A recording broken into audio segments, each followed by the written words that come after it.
Italy magbibigay ng halos 500k work visas. Here's what you need to know. Hi mga karikrod, here's Jen. Gusto mo bang makapagtrabaho sa Europe? Ito na siguro ang hinihintay mong pagkakataon kasi may malaking balita mula sa Italy. Nag-announce sila na maglalabas ng halos 500,000 work visas para sa mga non-EU nationals mula sa 2026 hanggang sa 2028. At syempre, kasama na tayo dyan mga Pinoy.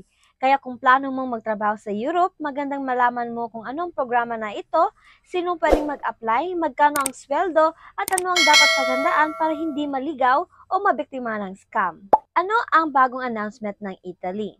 Italian Prime Minister, who campaigned on an anti-immigration platform, has agreed to issue 500,000 visas for non-EU workers over the next 3 years as part of efforts to plug yawning labour gaps in a country with one of the world's oldest and most rapidly shrinking populations.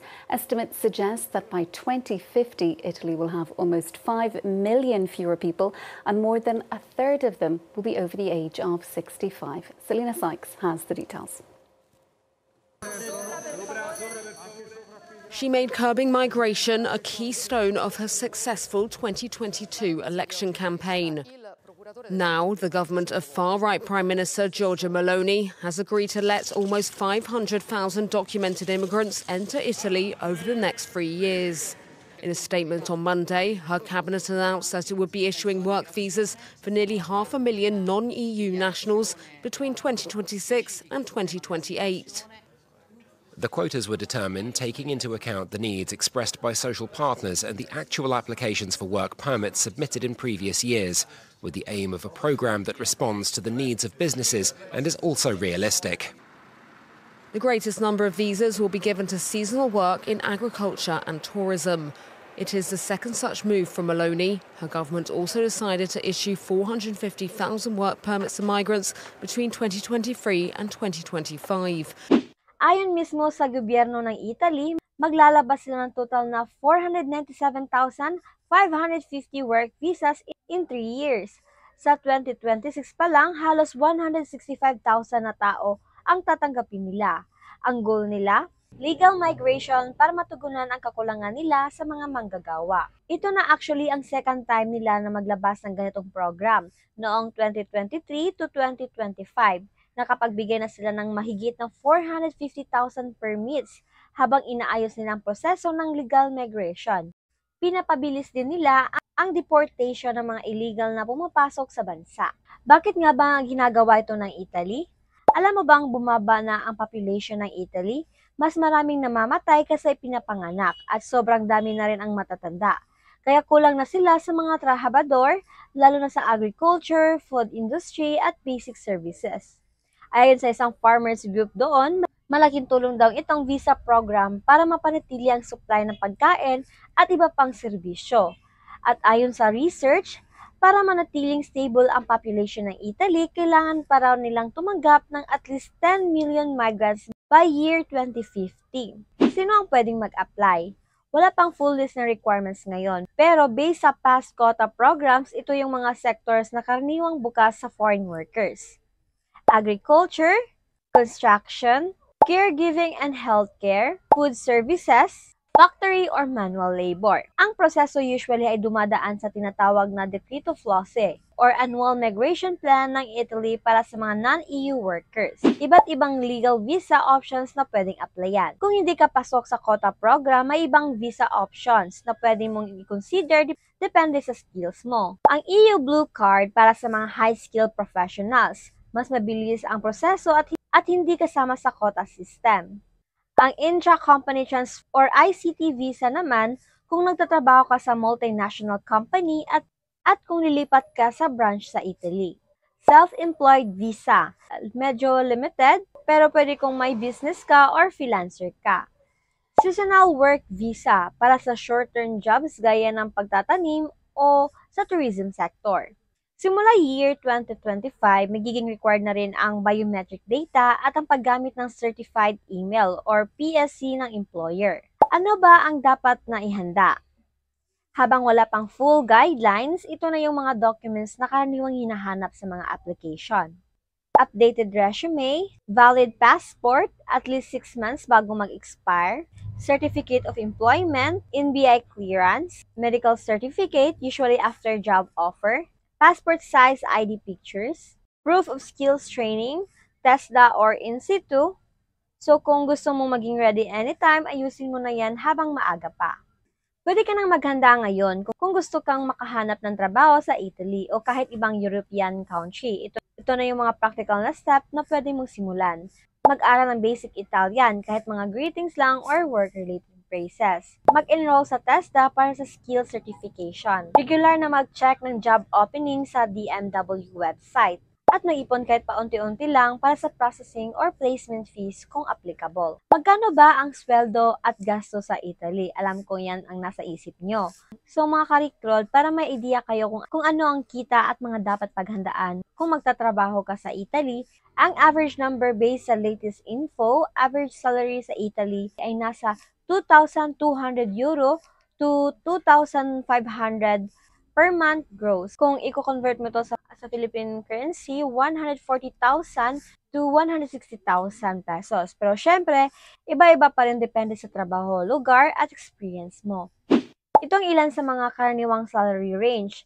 Sa IT and Tech, 3,500 to 5,000 euro or 220,000 to 315,000.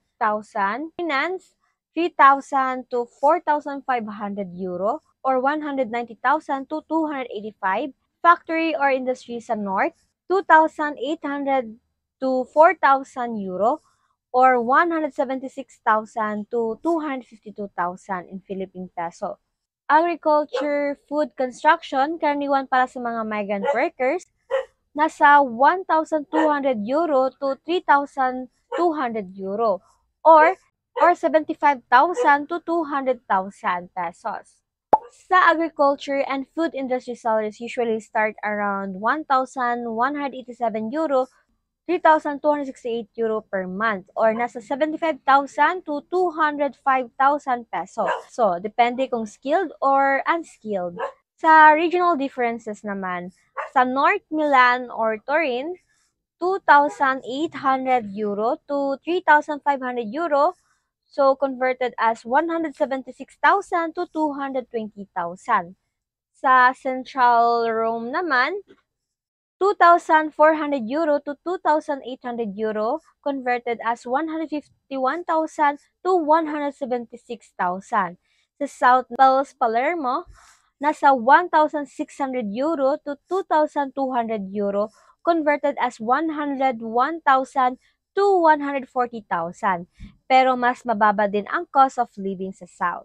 Sa deduction and taxes naman, hindi lahat ng gross salary ay take-home pay. May tax at social contributions na kadalasan ay umaabot sa 20 to 30% ng sweldo. 23% tax para sa mababang kita, tumataas hanggang 43% para sa pinakamalaking income. Dagdag pa ang pension at health insurance contributions.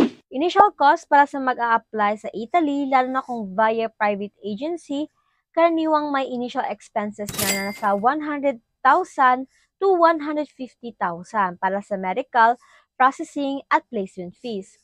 Kung government to government, mas maliit o minsan wala na. Kaya magandang maghanda ng maaga, ayusin ng documents, mag-certify ng skills, at mag-ipon para sa mga initial na gastos. General application process. Ganito ang karaniwang flow kapag ma-apply ka ng trabaho abroad. Humanap ng legit na job offer from licensed agency, magpasa ng documents at magpa-interview, magpa-medical exam, hintayin ang job offer at visa, dumaan sa PDOS or pre-departure orientation. Kapag na-issue na ang visa, tsaka ka palang makakaalis. Paano malaman kung legit ang agency? Bago ka makapasa ng kahit anong dokumento, siguraduhin mo munang legit ang agency na ina-applyan mo. Pumunta ka sa mga official website tulad ng www.dmw.gov.ph or www.poea.gov.ph. Ayan, naka-flash screen. www.workabroad.ph pero i-verify pa rin kung listed sa DMW. Makakatulong ito para hindi mabiktima ng mga scam. Mag-ingat sa mga illegal recruiters. Ito ang mga red flags. Nanghihingi agad ng bayad kahit wala pang job offer. Walang job offer or contract, hindi nagbibigay ng official receipt, hindi listed sa DMW website. Kung may duda ka, mag-verify muna bago sumabak. Sektor na posibleng bukas sa mga Pinoy. Sa previous quota programs, itong mga madalas na bukas sa Pinoy workers. Agriculture, construction, healthcare, or caregiving, food services, factory, or manual work. So, kung may experience ka sa alinman dyan, mas mataas ang chances mo. So, proceed na tayo sa madalas na tanong. May age limit ba? Depende sa employer pero kadalasan between 21 to 45 years old ang tinatanggap. Pwede ba kahit high school graduate lang? Oo, sa mga job like factory, agriculture, at caregiving, madalas okay lang kahit high school graduate ka. May placement fee ba? Depende kung government to government program, kadalasan wala.